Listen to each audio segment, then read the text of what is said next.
लोकशाहीच्या हत्येचा काळा अध्याय आणीबाणीला 50 वर्ष पूर्ण झाली आहे। देवेंद्र फडणवीसांनी वृत्तपत्रात एक विशेष लेख लिखित काँग्रेसवर जोरदार हल्लाबोल केला।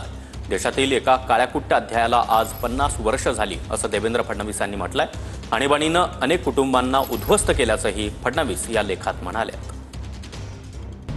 मुख्यमंत्री फडणवीसांच्या लेखात काय? 25 जून 1975 देशातील एका काळ्याकुट्ट अध्यायाला आज 50 वर्ष पूर्ण झाली। त्याला सुवर्ण महोत्सव म्हणायचं तरी कसं? महोत्सव हा चांगल्याचा करायचा असतो। संविधान आणि संवैधानिक व्यवस्था आणि लोकशाही पायदळी तुडवणाऱ्या काँग्रेसने लिहिलेल्या या अध्यायाला 50 वर्ष झाली। आणीबाणीनं अनेक कुटुंबांना उद्ध्वस्त केलं, अनेकांनी आपले आप्तस्वकीय गमावले। घरातील कमावती व्यक्ती कारागृहात असताना अनेक कुटुंब कर्जबाजारी झाली। मानसिक आणि आर्थिक अशा दोन्ही पातळ्यांवर मोठं शोषण झालं।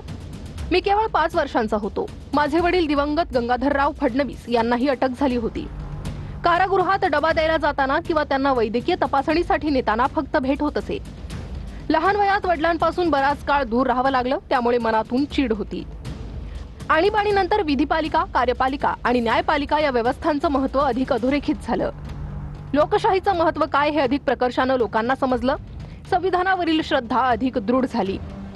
त्या नेत्यांनी संघर्ष केला नसता तर कदाचित आपल्या देशात सुद्धा हुकुमशाही प्रस्थापित झाली असती।